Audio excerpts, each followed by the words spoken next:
This is the new 2022 Honda Civic Si, and it's the sporty version of the new Honda Civic.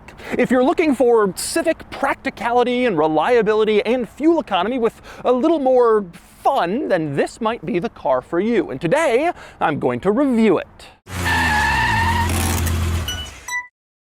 Before I get started, be sure to check out Cars and Bids, which is my enthusiast car auction website for cool cars from the modern era, now with free listings. You can list your car for free and auction it on Cars and Bids. And we've had some fantastic sales recently, including this great BMW M2 Competition, which sold for just under $63,000, this Morgan three-wheeler, which sold for just over $43,000, and this wonderful Audi Coupe Quattro rally car, which brought just under $17,000. If you're looking to buy or sell a cool enthusiast car from the modern era, the 1980s and up, Cars and Bids is the place to do it. With daily auctions and great selection of cool cars, check it out at carsandbids.com.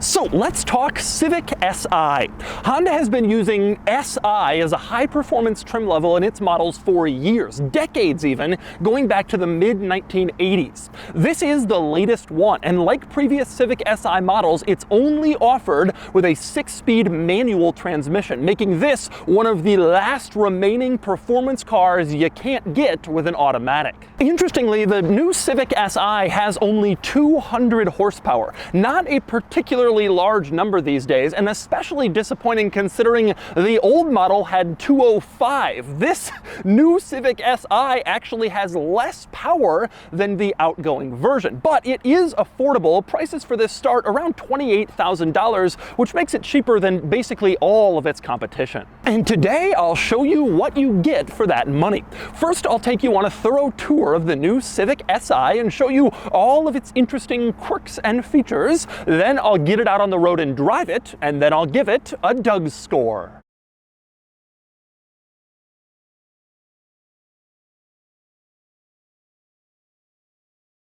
All right, I'm going to start the quirks and features, the new Civic Si under the hood, because to me, this is one of the more interesting things about the entire car. Same powertrain as the outgoing model, which is a 1.5-liter turbo 5-cylinder. And in this car, it makes 200 horsepower and 192 pound-feet of torque. Okay.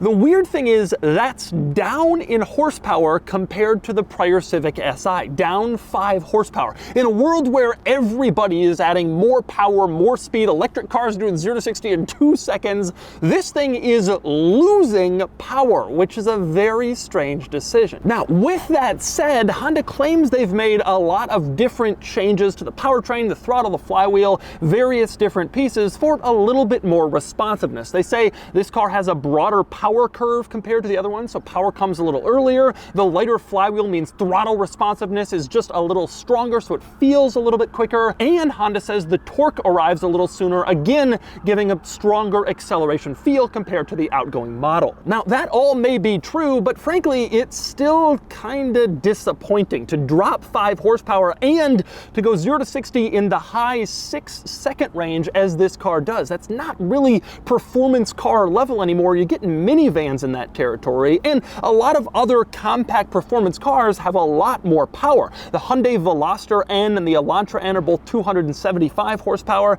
The WRX is at 271. Even the Jetta GLI is around 230 horses. This is lagging way behind the pack with just 200 horsepower. Now, Honda would be quick to point out that although this is the least powerful of these cars, it is also the cheapest. All of the vehicles I just mentioned start in the $32,000 to $34,000 price range. The Jetta GLI is the cheapest at right around $32,000. This starts around $28,500 with shipping, so it is definitely cheaper than all of those cars, and it has more of a focus on sort of daily livability, including fuel economy. This car is rated at 31 miles per gallon in combined city and highway driving, which is a truly impressive figure, especially for any type of performance car. So if you're looking for a more affordable and more daily affordable with fuel cost car, this is the one you might gravitate to. But it certainly is not a performance leader, quite the opposite. It's the the worst performer of all of these little compact sedans. And next up we move on to exterior upgrades for the Civic Si compared to the standard model, although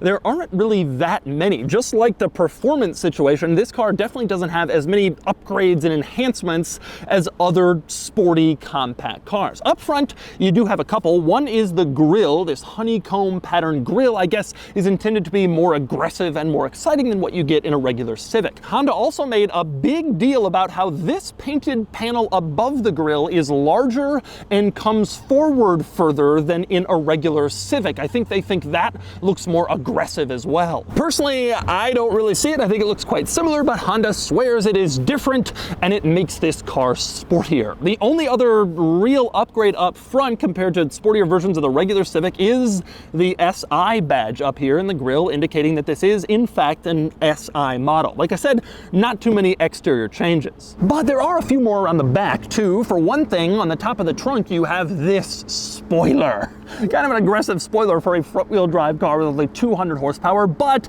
adding a bigger spoiler or wing has been a hallmark of high-performance Hondas for a long time. Also around the back, the other big changes, you get dual exhaust, the mark of a performance car, and you can see them here, again, giving the car a little bit more of an aggressive look, this time from the rear. And finally, we want to move on to exterior upgrades on the side of this car, where again, it's fairly minimal, but there are a few worth noting. The most obvious is the trim. Black trim on this car around the windows, around the side, and black mirror caps, as opposed to like chrome or plastic stuff that you might find on the standard Civic. You also have larger wheels on the Civic Si. These are 18-inch wheels, and although they come standard with all-season tires, you can get summer tires for only $200 extra, which is a pretty good value if you'd prefer to have summers or if you live in the kind of climate where they might be especially useful. Also worth noting, on the outside of this car, you can see this color. Honda calls this blazing orange, and it is a Civic Si unique color. Of course, other colors are available, but they're shared with other Civic models. If you want just an Si color,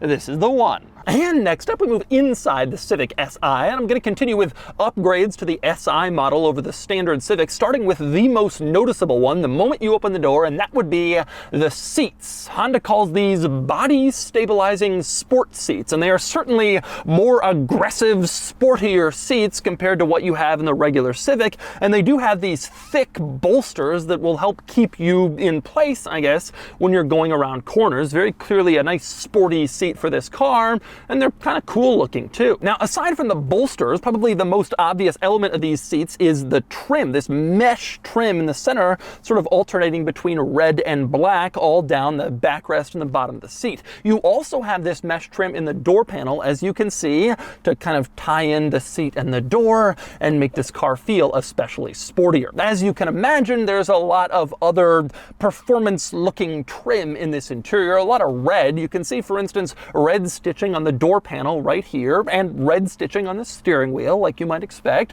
You also have red stitching on the gear lever, as you can see, both on the top and the bottom parts, and you have red stitching on the center console lid, which you can see is actually a cloth material, which would make it a nice, comfortable armrest as well. It's kind of a nice touch. But probably the most noticeable performance-y red trim in this car, aside from the seats, is on the dashboard. You can see this red trim line going around the climate control vents over on the passenger side, and you have the same thing on the driver's side, and the vents themselves have this silver mesh, and the contrast looks pretty cool. I especially like that the passenger side vent goes the entire length of the dashboard. Even though the vents themselves are relatively small, as you can see, I'm moving it around with this little vent joystick. They've given the appearance that the vent goes the entire way across the dashboard, which is pretty neat, especially with the red trim and the silver mesh. It gives it kind of a performance-y feel, even for the climate control vents and trim, which I kind of like. And next up, one other upgrade to the Civic Si over the standard model, the pedals. You have these alloy aluminum look pedals, which are sportier and more aggressive than what you'd get in the standard car. But before I move on, I want to go back to the shift lever for a second. I already told you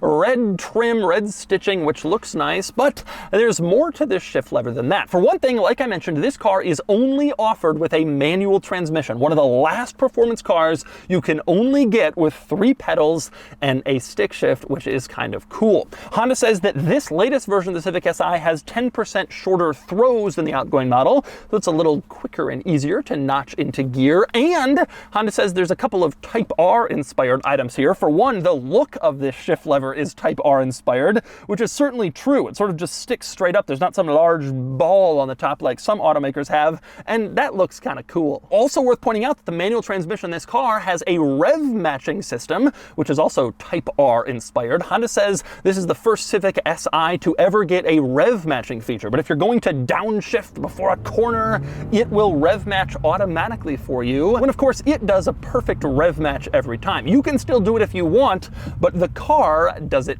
better. With that said, although this Civic Si has a lot of upgrades over the regular Civic, it is also notable what you don't have in this car. You start to look around and you realize you're missing some sort of basic features. For instance, there's no power seats in this car. Okay, there's also no heated seats in this car. Front or rear, you don't get them. And you don't get a heated steering wheel either. You don't get dual zone climate control in this car, just one zone for the entire interior. Driver and passenger can't set their own climate temperatures. You also get no wireless charger in this car. Even though you have space for a wireless charging pad in the center console, there isn't one in there and it's not available. And there's no navigation system in this car. You get a center infotainment screen, but it doesn't have navigation capabilities. You'll have to use your phone for that. Also, in other markets, this car is offered with a cool shift light and customizable colored gauges, but you can't get any of that here either.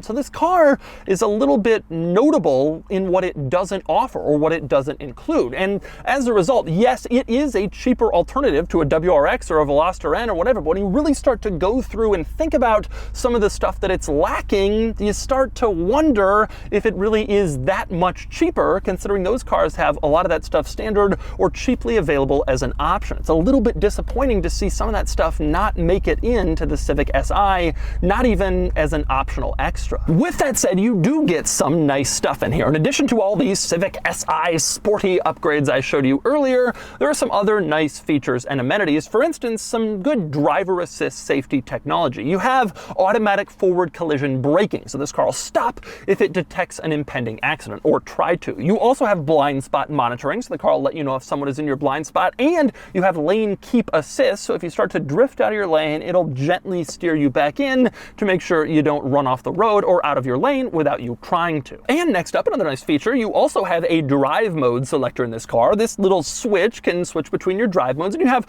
sort of a normal mode and a sport mode like previous Civic Si models, but this car also adds a new individual mode, which allows you to configure the responsiveness of the steering and of the throttle to your liking. So you can choose sport, regular, or your own customized individual mode. You also have an infotainment screen here. As you can see, this is standard, relatively large screen, very responsive, intuitive, easy to use. Although, like I said, not too many amenities in this screen. It's fairly basic, no navigation, but it is here and it is easy. You have a good center screen setup. You also get another screen in the gauge cluster, which is nice and relatively uncommon in compact cars like this, especially this large of a gauge screen. Nice to see it here. And I especially appreciate the fact that this gauge cluster screen is customizable, and quite customizable. You can have it show, for instance, the radio, the music that's playing right now. You can have it show your phone contacts so you can make a call. You even can pull up a boost gauge, which would be kind of cool to see as you're driving along. And the turbo boost gauge isn't the only cool performance item in this gauge cluster screen. You also have a stopwatch in here, so you can time all of your racetrack laps that you'll do in your Civic Si. And you even have a G meter, which is certainly a surprise. In a car like this, to have a G meter, that's usually seen in higher end performance cars with all sorts of performance apps, but you get it in here. Kind of weird that this car is missing so many nice features, but it does have a G meter. I suspect most people would trade their G meter for heated seats, but maybe I'm wrong. Interestingly, this screen also gives you an option to pull up a navigation display, even though this car doesn't have a navigation system. So when you go to that display, it shows you a compass. That's it. It's not really navigation, it's a compass, but I guess they say it's navigation. Also, one other cool thing about this screen worth pointing out, I like that it highlights the rev numbers, the engine speed numbers, as you rev. So as you get higher, you can see the numbers get brighter and larger to show you exactly what you're revving to, which is kind of a cool touch. And it's one of the cool things you can do with a screen like this, as opposed to a fixed old school analog gauge. But anyway, next up, moving on to the back seat in the new Civic Si. And I mentioned I was disappointed with some of the equipment that isn't included in this car up front. Well, that disappointment continues in back. You get in the back seat and the first thing you notice is all of the cool sporty stuff is gone. There's no red mesh trim on the back seats like there is on the front seat. The front seat has this cool SI logo.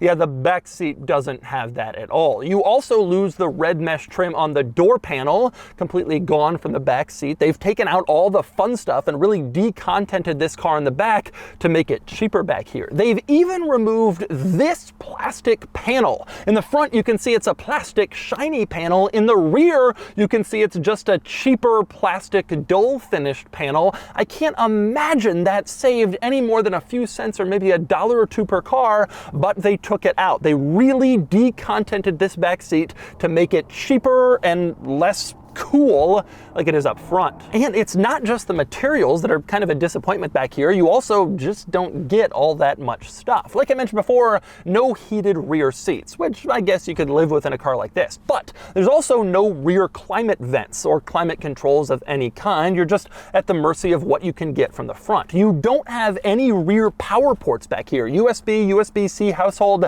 you don't get any of that stuff in the back of the Civic Si. In fact, you only get one rear seat storage pocket. Over on the passenger side, you have one. On the driver's side, you don't. They're too cheap to even give you 2 rear seat storage pockets, which is kind of disappointing. Really does feel like a cheap economy car back here, even though this is a $30,000 sort of performance version of this car. I will say, however, that the new Civic has a fantastically roomy back seat. The front seat is where I would sit, and I can sit back here as a tall adult and have room. My knees are up against the seat, my head is up against the ceiling, but I fit, and I fit quite comfortably, which I can't say about most compact cars. This really is an impressively roomy back seat, and it can be very usable. It's just too bad they kind of cheaped it out and made it less cool. And finally, moving on to the last notable item in the Civic Si, and that would be the cargo area. But first, I should point out that this is a sedan, and there is no Civic Si hatchback. In fact, there hasn't been a Civic Si hatchback for quite a few years, several different generations of this car, and Honda says this one will be the same. No hatchback offer, which is kind of weird considering they make a hatchback version of the new Civic, and most of this car's rivals are offered as a hatchback. The Volkswagen GTI, the Hyundai Veloster N, the Ford Focus ST back when it existed, but not this car, sedan only. However, it's worth pointing out that the trunk in the sedan is quite large. Open it up and you can see a pretty decent sized cargo area in here, and the seats can fold down for even more space if you need it. And on that vein, impressively, you can fold down the seats from back here. This little latch, you can pull it and it releases the seat back so you can kind of push them forward with whatever large item you need to get into this space. Kind of cool to be able to do that from the trunk, especially in a car like this. You don't have to go around to the back seats. And finally, last thing I want to cover is Si. Si itself. Honda has been offering Si models in its lineup since the mid-1980s. We've almost been doing 40 years of Si Hondas, which is pretty impressive, and it has always kind of signified the sporty but not ultra high performance version in this car's lineup. Of course, the high performance model is the Type R, and I have no doubt a new one of those is coming soon. But for now, if you're looking for a little performance but not a lot of performance, that's the Si, same as it's been for almost 4 decades. And so those are the quirks and features of the new 2022 Honda Civic Si. Now it's time to get it out on the road and see how it drives. All right, driving the new Civic Si. This car is interesting to me because Honda just seems to obstinately refuse to give it any more power. Their view is 200 is the absolute maximum. Couple strange things about that. For one thing, this car had 200 horsepower when it came out for like the 2007 model year. And I remember thinking then, that's a pretty healthy number. Like, it's not quite a WRX, but it's strong. It's a cool car for the money. Well, we're like 15 years later and it's still at 200 horsepower. And the funny thing is, other Civic models have gone up in power. And so it's not like Honda has decided this is where the Civic lineup will be in perpetuity. They've just decided this is where the SI will be in perpetuity. And I'm not entirely sure why they've made that determination. I especially say that because this car really doesn't feel fast anymore. 200 horsepower just doesn't cut it in today's world. It feels quick, it feels sporty, but I think a good portion of that is just the fact that it has a manual transmission and good steering. And when I jam the throttle down and accelerate in this car, especially on the freeway, this thing's so low on torque, this isn't fast. Like, this is not like high performance driving. It's sort of sporty driving, and that's pretty much all you can say. Now, with that said, like I said, it does have sporty steering. This car steers quite well, and Honda says they've made improvements in the steering and blah, blah, blah. It certainly feels like it's quick, and the car feels lighter than it is when you're pushing it around corners. I've really enjoyed that aspect of driving this car, and I enjoyed the fact that you could really wring out the power. But one of the problems with this car is, in a lot of cars where you can wring out the power, when you do wring it out, there is power. In this car, there really isn't all that much, and it's just a bit of a disappointment. Now, again, this is the cheapest one of these cars, $28,500. This one's about $29,000 with options. That's way cheaper than, you know, GLI, GTI, Hyundai Elantra N, Veloster N, but it's not that much cheaper. Like, those cars are $32,000 to $34,000. This is like $29,000. And I was thinking to myself, if someone's gonna spend $29,000 for this, why not just spend another $3,000 for a GLI or a Elantra N? Like, doesn't that make sense?